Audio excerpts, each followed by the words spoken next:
Thank you for staying with us. Let's see what's buzzing on the front pages of the morning.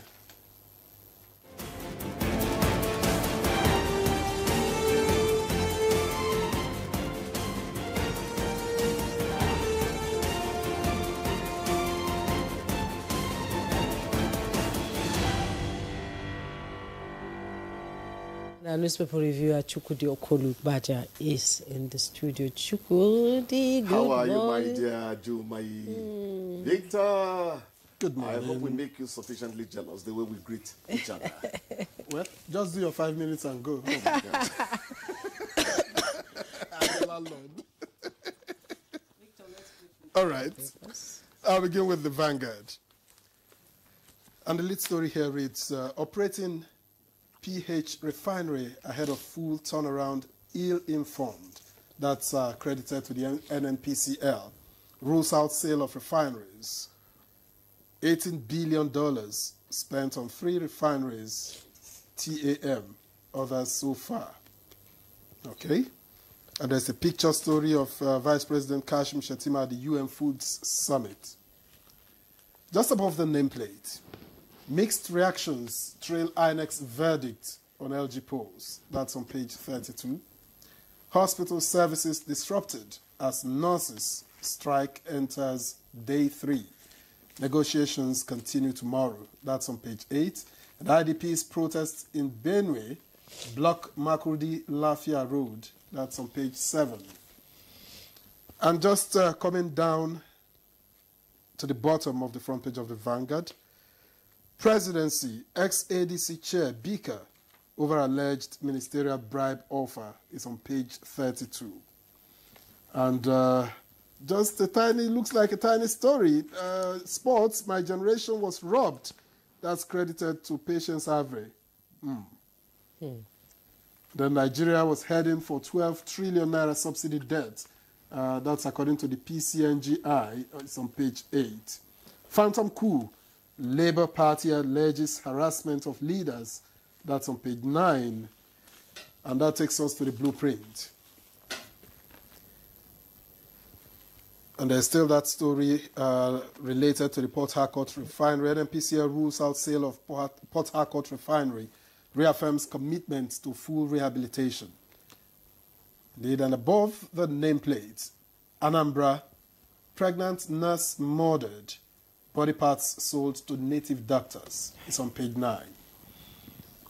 And below the nameplate, we are committed to protecting press freedom. That's according to Information Minister Idris, page 18. Keyamo hosts Morphe, Qatari investors, sector eyes investment boost on page 21. And in sports, Chan, home-based Super Eagles seek win against Zanzibar is on page 32. And just one more at the bottom, too many stories here. How North's fiscal position waxed stronger under Tinubu regime is credited to Bagudu. Cites huge critical infrastructure across states. Size allocations rose by over 340%. FG, states debt dropped by 33.4%. Jumai. Yeah, okay, let's quickly go to the leadership newspaper. And the leadership newspaper above the masthead. Only Tinubu can end Zamfara insecurity, not Governor. Lawal, says Sheikh Kafi. Details on page 25. IBB demands laws to guarantee democratic dividends. Find the details on page 29. And below the masthead, we see trending. FG working to avert ASU strike. That's coming from the Minister of Education. And LCCI orders slam NNPCL's no-sale decision on Port Harcourt refinery. Find the details on page 8. Communal clash in Gwagwalada leaves 1 dead, 31 houses burnt. Details on page 8. And patients stranded as nurses' midwife strike hits hospitals nationwide. Find the details on page 4. And at the side piece of the picture story, North has no regret supporting Tinubu. That's coming from Bagudu. Traditional Council, no plans to make Sultan Oni permanent chairman, says Etsu Nupe. You find the details on page 8. Coalition is not about Atiku's 2027 ambition. That's coming from the ADC. Details also on page 8. 6 children die in Jigawa boat accident. Details on page 6. And the picture story you see there, flood. 8 buildings collapse, graveyard submerged in Borno. You find all the details on page 4. Some flooded areas in Maiduguri. That's what you see there. It's quite an unfortunate situation, Mr. Chukwudi. Hospital services disrupted as nurses strike enters day 3. The job of a doctor, according to somebody who should know, is different from the job of a nurse. All the same, the nurse is very important in the chain of healthcare delivery. The doctor comes with his expert eyes, looks at the patient, drops 1 or 2 instructions, walks away. The real toil is carried through or carried out by the nurse. And the so midwives. the nurses and the midwives, I've had reason to interact with them in the past 33 days. It's still ongoing for me. So I know what I'm talking about. We pray that the warning strike, I think it's going to last 7 days. I think so. It's not indefinite. They shouldn't have been allowed to go on the strike in the first You know, place. I can't keep on sounding like a broken record, coming here to say that the first thing you give attention to in a country is health. Health. That's what you hear in the UK and the US. What is the health care like? Keir Starmer, British Prime Minister, nearly got into trouble the other time because NHS was thought to be of being toyed with by the Labour Party and all that. So let us not joke with The health. I'm one of those who say, pay them above every one of us. You know, I know journalists are going to get jealous because they work 25 out of the 24 hours of the day. But please, saving lives is on an entirely different pedestal. Level, yeah. Let's learn to elevate health to its status. And it's, who said yesterday that somebody's proposing that our elites get banned from medical tourism and all that. About time we implemented it so that we begin to take things seriously. Indians don't go on medical tourism. They take care of themselves within their country. They're not more developed than us. Because their health system is top-notch. Exactly. And you're talking about 1.3 billion people. So it's not as if Nigeria's 200 million plus is the issue. It is the attention or inattention we have accorded it. Let's come out of it. It's a revelry that should not have started in the first place. In the first place. Please, it's very important. When I hear turnaround maintenance about refineries in Nigeria, I don't quite, I'm not comfortable. You know, when Tam David West came in as Babangida's oil minister, Victor, are you sure you know him? You know, I thought, when I started hearing Tam, I thought it was Tam David West named before I got to know about the turnaround maintenance. Yes. That story, they have been singing it for as long as I can remember. Now they are saying operating PH refinery ahead of full turnaround is ill-informed. Whatever methodology you adopt, we want fuel to flow seamlessly from those, terminals. Yes. I don't get it.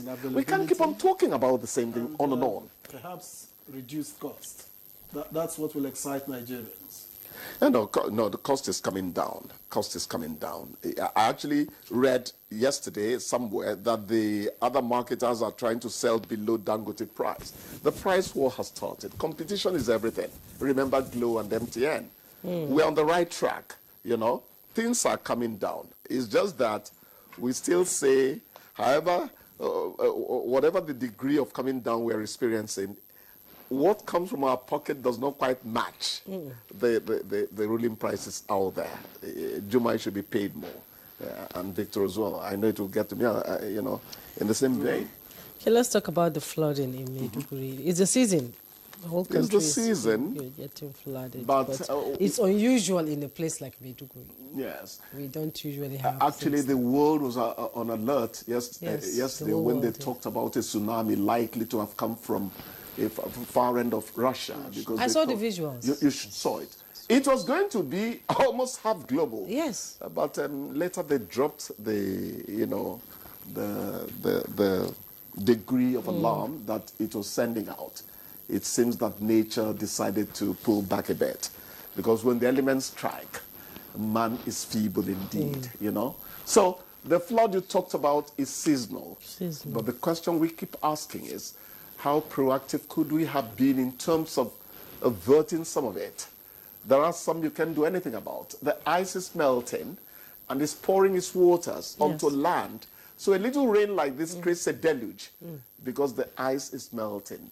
You know, I hear there's a big tear somewhere there now in the Arctic region. So these are the things. But on our own, are we making sure that we're not building structures on the pathway of water?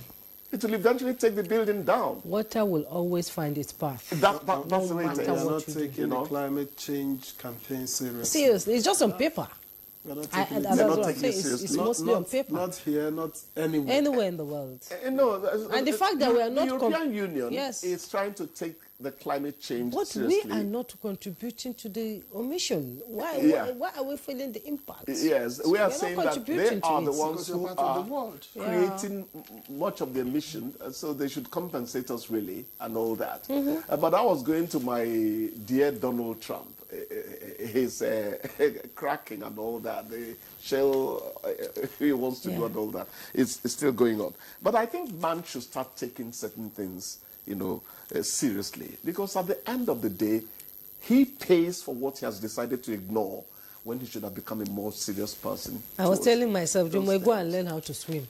Because you don't hold it so much. If you don't know how to swim. I am going to learn how to swim. Now, fire here saying I'm going to end this world will not be water. Okay, on that note, Chukudi, thank you so much for coming. Thank you. It's a pleasure. Always good to be here. So we'll take a break now. When we return, our conversation will begin. Don't go away.